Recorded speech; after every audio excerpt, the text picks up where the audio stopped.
Today's sponsor is Anchor FM app. Go download the free Anchor app today to get started. You can find it at your Play Store or App Store.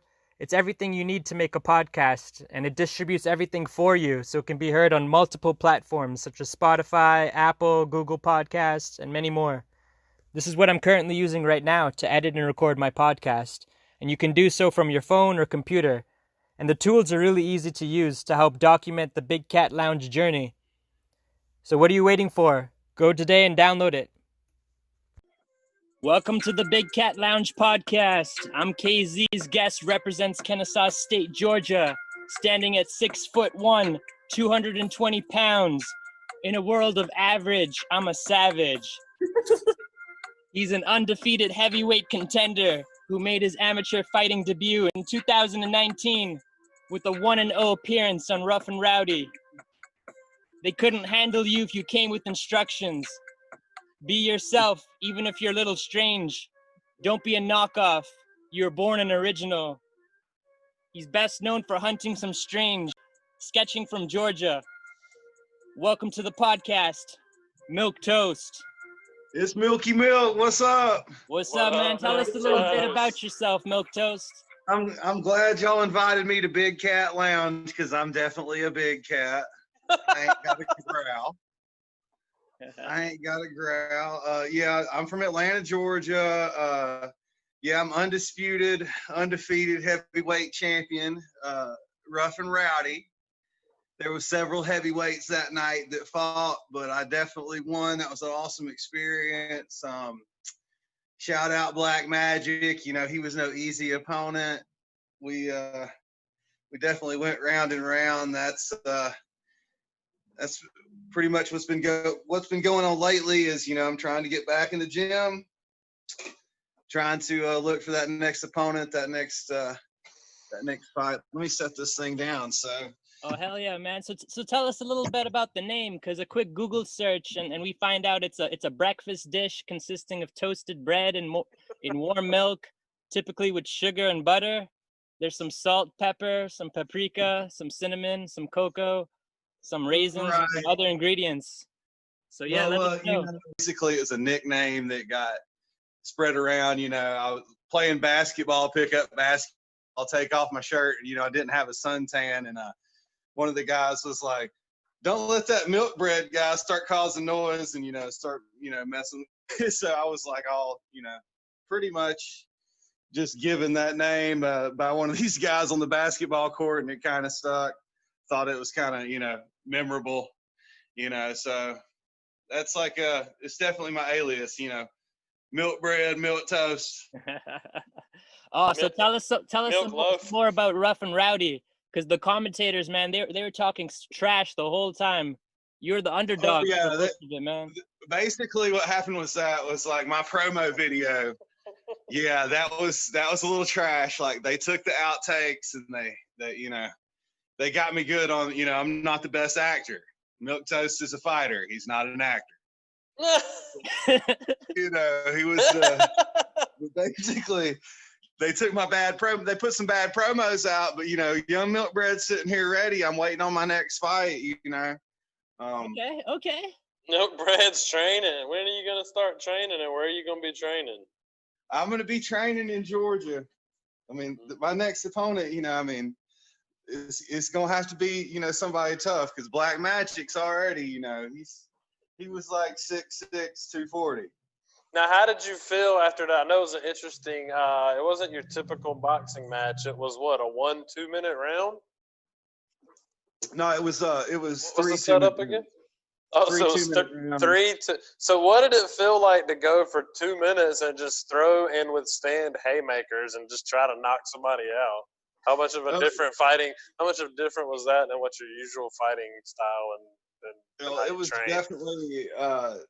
was definitely. You know, real fast, but he was a dangerous opponent. You know, he was well trained, great shape. And how much gas did you have left in the tank after the 3 2-minute rounds?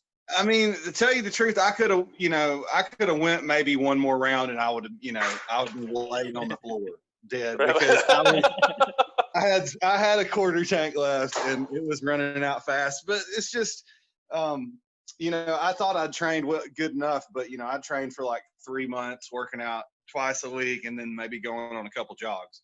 Well, honestly, he took it was a fascinating setup to see. I've never seen such a quick fight. There was there 20 fights on the card that night? 24? Yeah, something like that, yeah. Yeah, at least 20. So I've never seen it was almost like watching quick YouTube clips almost instead of watching a whole TV show. So it was you got to see a bunch of quick rounds and everybody was trying to knock out each other. There wasn't really a whole lot of strategy, let me wear him down and this and that. It was basically avoid the haymakers and try to land one. Well, yeah, that's definitely what when I saw my opponent, I never knew when I walked in the, who I was fighting until I got on the card and checked it out. And, he was definitely technical. He was training too. I was hitting the bag a little bit, but I definitely, the part, it's not the fighting, it's the, I got winded. I'm definitely a little bit older now, and the breathing and excitement is one thing, and people need to remember when they're boxing. I would say that if you can weather that storm, if you can calm yourself inside of you and make good decisions while you're boxing, that makes a winner. So as a fighter, what's your thought or perception of 3 2-minute rounds? Well, I mean, I was winded, and I'm not Floyd Mayweather. I'm not right. I couldn't go 12 rounds, 12 3-minute rounds or whatever it's 95. But I couldn't do that.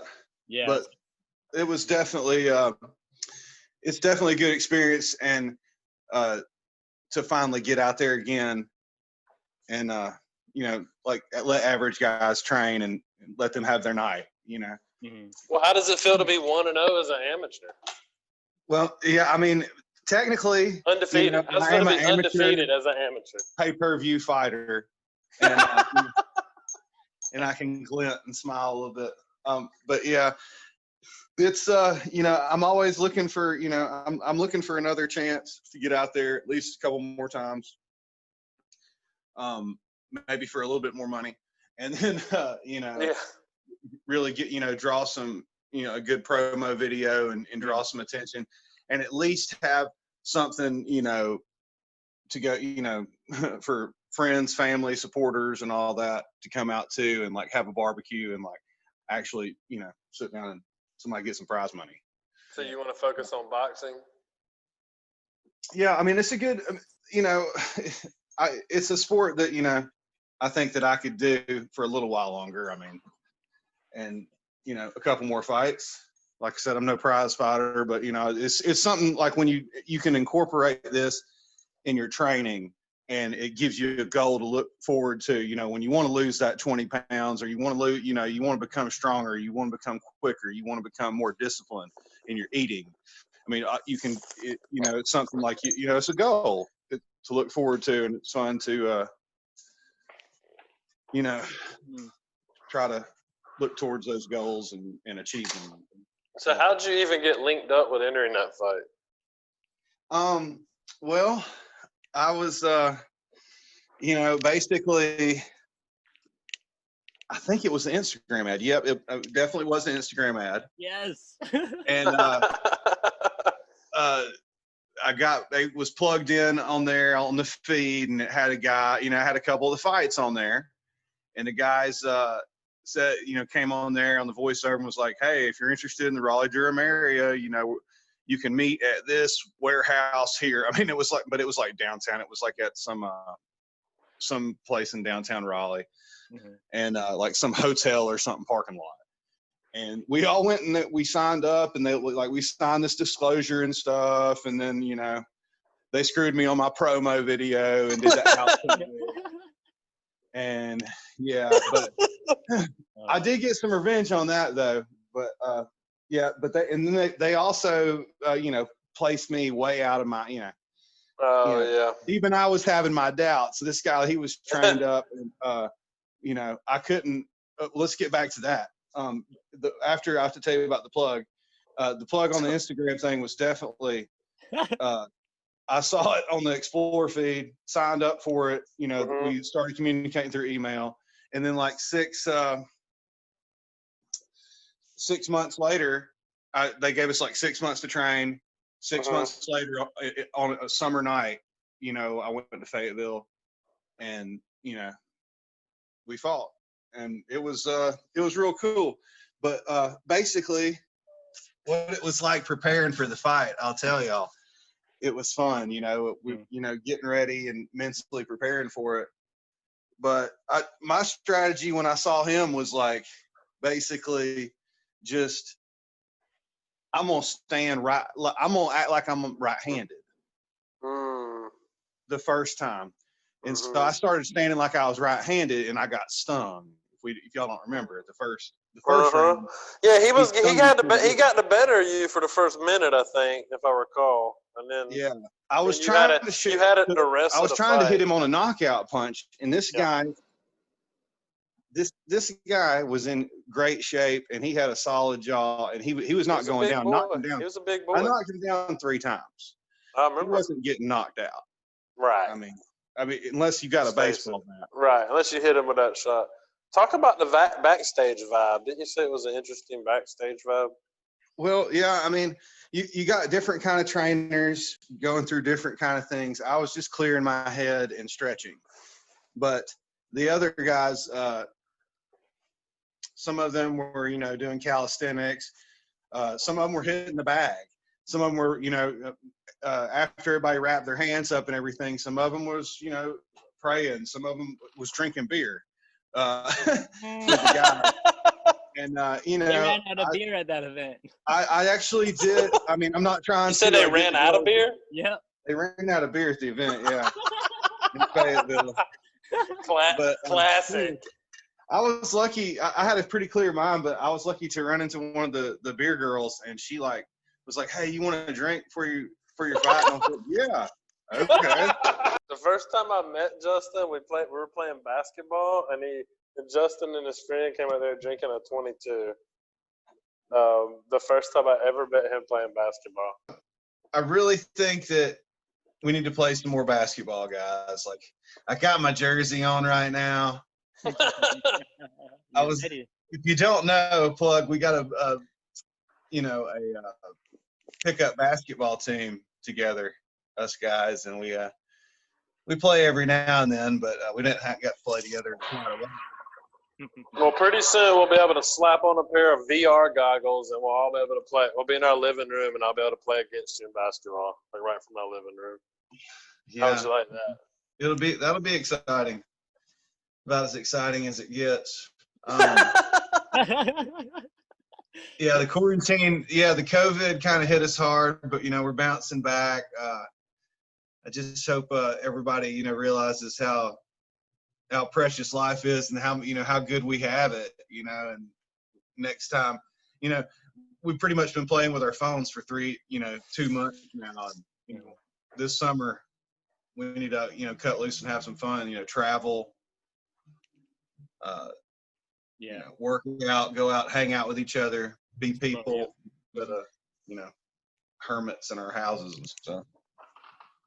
Yeah, this brings us to the quote of the day from Milk Toast's Instagram itself. So knowledge is knowing that a tomato is a fruit. Wisdom is knowing not to put it in a fruit salad. I like that one. Right. You dug deep on that one, Kyle.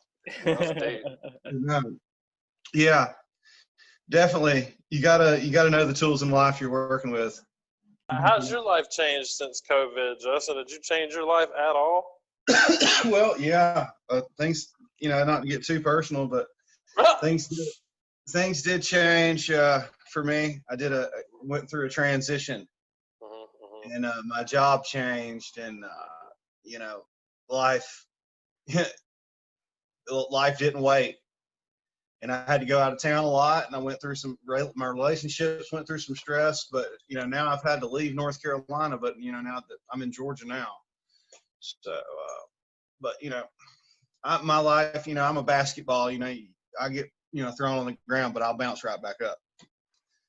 Yes, sir. So, Yeah, it's interesting. Like one thing we've been talking about is, and we're gonna have to have more on this in a future show. But kind of how now COVID-19 has kind of like flipped the game in online dating, where like the women actually have to work to try to get a guy now. So I guess tune in for more than that. They can't just go out where there's all these guys trying to hit on them and stuff all the time. They're kind of like stuck in their house now. So it's like very interesting how COVID-19 has flipped the script. So we're looking at doing some kind of special to kind of well, highlight that down the I road. didn't want to go into it too much. I didn't want to look like too much of a douchebag. But the whole thing is, the strange game's going to change. Strange game. The strange game's going to change in 2021 because the whole thing is these women, God bless them, they've been sitting in that house and they've been doing the right thing, being children of God. And I'm sure they hadn't been kissing these motherfuckers. Oh, excuse my language. Yeah, no. Watch your language on the Big Cat Lounge. But I guess cussing's allowed on the Big Cat Lounge. Yeah, No, 18 and over. We had to. Okay, so I I didn't want to say anything too much. Not much censoring. I think the cats are going to the big cats are going to be the 25 to 39-year-old ladies that are, they're going to be cougars out on the loose, after this quarantine. A cougar might hunt you down. You know what I mean? That might be the new way to die in 2021. They're going to reopen these bars down here in Georgia, and it's going to get a little nasty. Yeah, I think those first 2 or 3 weeks is going to be a real shit show. It really will be. I First think few weeks back are gonna be a real shit show. Nah, but it's just funny because I was telling my friend, it's like, a pretty girl goes around in the community and there's always like 20, 30 guys interested in her. You know what I mean? All she's kind of got to do is just go around where she's at, and there they are. Now they're just in the house. There's not all these 20 guys around that are all like, hey, can we go on a date? Like, now they're like in the house, having to have real conversations on the online dating.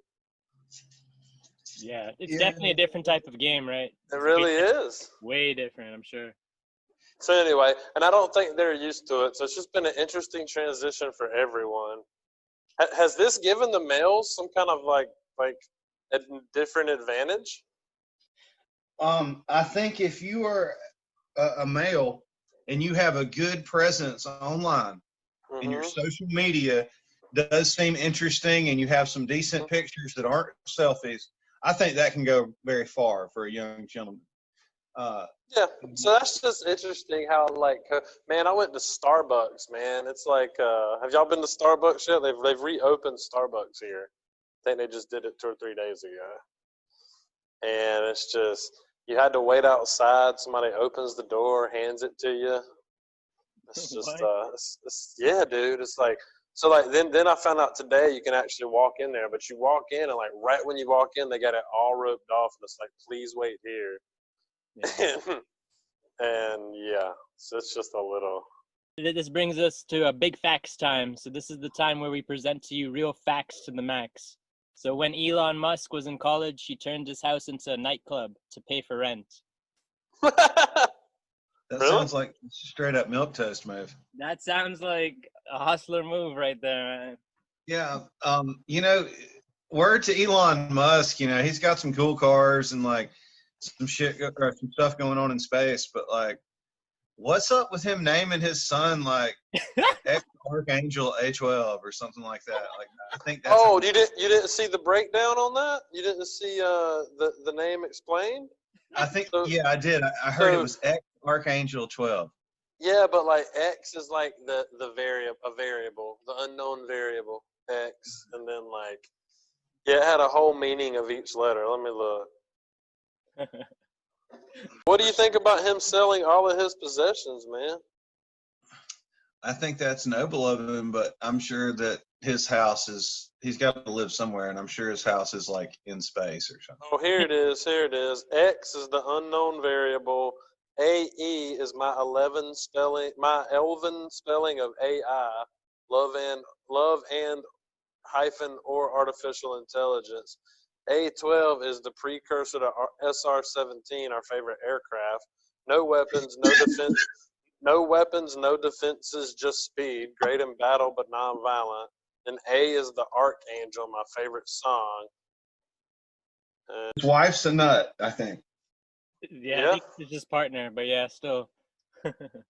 So he's giving up. Oh, I think Kyle told me he saw something where Elon Musk is about to have a neural operating system where you can Bluetooth or network into other people's brains. So I guess I could send your brain an email. I could send your brain an Instagram. I could send your brain an email. I could send a Snapchat to your fucking eye. Interesting. They will one day completely integrate robot technology and human. Oh yeah. Oh, you didn't see the robotic dog in Sweden that looks like those dog creatures in World of Wars? They've already got a robotic dog in, I think it was Sweden, that goes around, or whatever country, it might not have been Sweden, but it goes around and it's got like the voice of like, I guess, the prime minister or something. And it's like, we encourage you to social distance. And it looks like those robotic dogs in that show, War of Worlds, if you've seen it. Oh my goodness! Wow. Have you seen that show? Wow. Like little robotic dogs that kill people or whatever? Yeah. It looks just like those. And did you see that? What's his face? Tutti Frutti singer died. What's his name? Oh man, Chuck Berry. No. Little Richard. Oh, Little Richard. Yeah, Little Richard. Oh yeah. Yeah, that's sad. He was good. He was talented. So, you ready for the economy to open back up, Justin, or you want to see it close down for a while, or? No, I think we're all readying it. I think that my main concern is, that people get fed and everything, and people, the economy can go back up. But I want to see people interaction, their interaction with each other, improve, and them not take for granted anymore. Like, I mean, I've had a lot of screen time. I've had a lot of phone time and everything. And, it's just not the same as having people in your life and even going around and going to barbecues, going to bars, going to Braves games, going to Durham Bulls games, going to Charlotte Hornets. Let's not forget about the buffets, all right? Yeah, let's not forget about the food, even though maybe this will encourage people when they go out to eat to talk to strangers and talk to people that are at the restaurant, and because we're all in this together, our experience as humans is what we make it. And this bridge to technology where we can go on a bunch of different platforms, and it's great technology. We can use it for money, we can use it for dating, we can use it for going to book hotels and travel and stuff. Yeah, it's great, but it also is blinds us sometimes from the here and now and the reality of the situation. We miss a good bit because of our cell phones. Mm-hmm. and our addiction to technology and TV and all that. So that's true. The human interaction. That's my main goal. Goal is to see people out this summer having fun. Mm-hmm. And being people again instead of cooped up in the house playing on their phones and wearing masks and scared to death of everything. So what do you think about Atlanta life versus Raleigh life? How is it? Oh, well, there's nothing wrong with, Glenwood Ave and Capitol Boulevard. They got a lot of nice ladies up on in Raleigh. It's just, I mean, down here in Atlanta, you can go to Walmart and see some woman, you fall in love with her, and in a heartbeat. I mean, there are all kinds of beautiful women down here. There's all kinds of opportunity. There's a bunch of single women down here. I mean, international women. I mean, there's. I mean, it's like a international city, so there's a surplus of young strange that runs these streets. And, you know, a young gentleman that's, you know, making some money and doing things can do well for himself in the Atlanta setup, I guess. But I do like the other things I like about the city too is like in Raleigh, there's pretty much one thing to do is to drink or go to a restaurant. Drink or go to a restaurant. In Atlanta, I mean, you can go to the aquarium, you can go to the Braves game, you can go to the Lenox Mall, you can go on a little date here, and then you can go to a movie at night, and you can go to like SeaWorld. I mean, like whatever. They don't have SeaWorld, but they have other stuff. Well, what's that cost of living looking like down there? I mean, the other problem, there's drawbacks too. Okay, Raleigh has no traffic. Absolutely. There's no traffic. There's absolutely none. I don't care. I would rather sit on 5 o'clock Glenwood traffic for 10 minutes than sit in Atlanta at 5 o'clock for 3 hours. No, that's just true. I mean, there's like nobody. Everybody always complains that, oh, people drive bad up here and it's nothing but traffic. I'm like, have you ever been to a major city? Like this shit ain't bad. Yeah. Exactly. You can actually get around up there in Raleigh. You know, Raleigh's nice, and Charlotte is. I haven't explored it so much, but it's 10 times bigger than Raleigh. It looks. Don't forget, I went to UNC Charlotte. Represent 49ers. Hashtag 49ers. That must have been lit. Yeah. Oh, Charlotte, yeah, man, it's crazy. It was crazy. It's because, man, there was like, what was it, club back then? You probably never heard of these, but the place to go way back then was Bar Charlotte and Club 2000. One of the clubs you would go to just to dance had like strip club in it, a male and female strip club in the bar. Wow. Then they'd have the Bears You Dare contest, and this guy would like go around with a video camera, and like all the girls would do crazy stuff.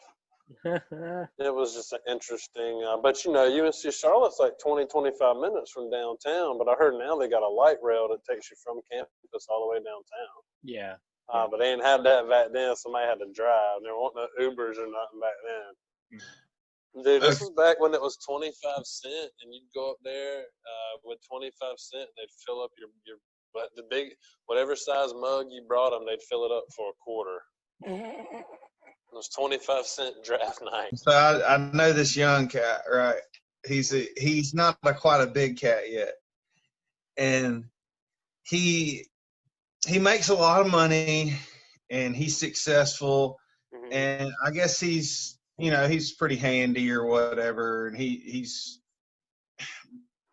got a problem with taking criticism and joking around and stuff.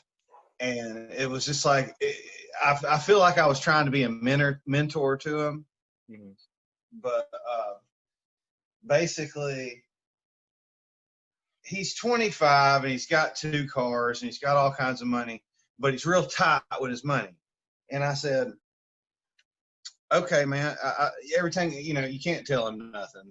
But I was just like, look, man, you need to take a trip, have fun, go cut loose on your money a little bit, go take that girl out that you always liked or whatever, live life. Don't worry about saving money so much. I mean, money comes and money goes, but life will never wait, kind of deal. That is true.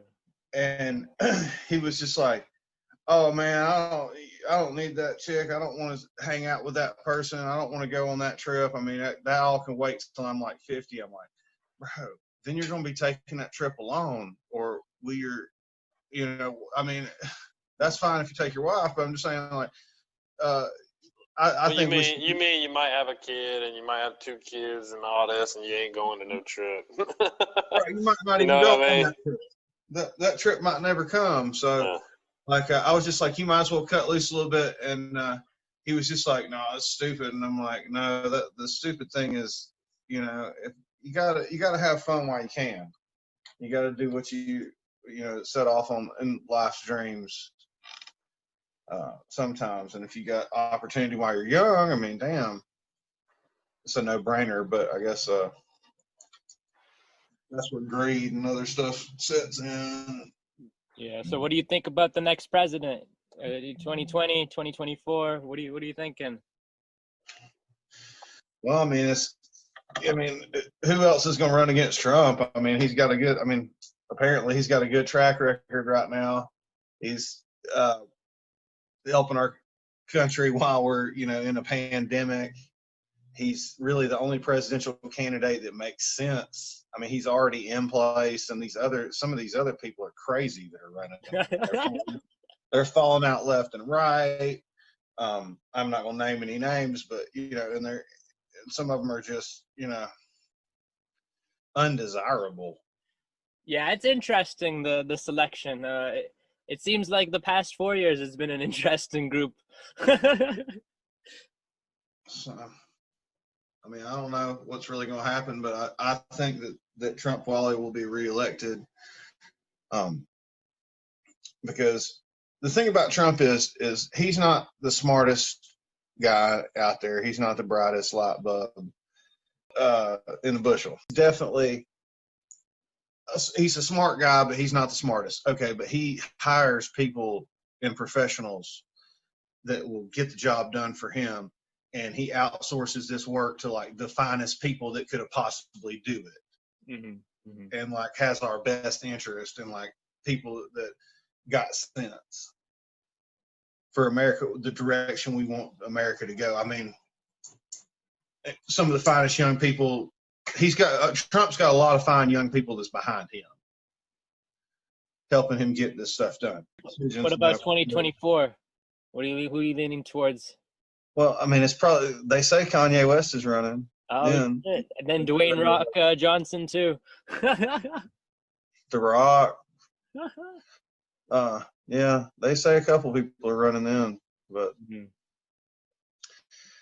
So do you think you have what it takes to be a big cat? Oh, definitely.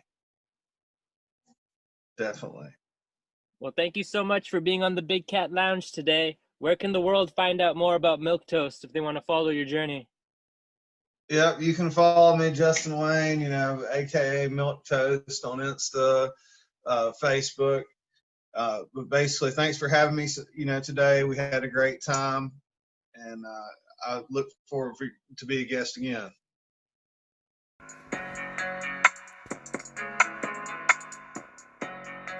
We are accepting applications if you think you have what it takes to be a big cat and be a guest on the show. Email us at bigcatlounge@gmail.com.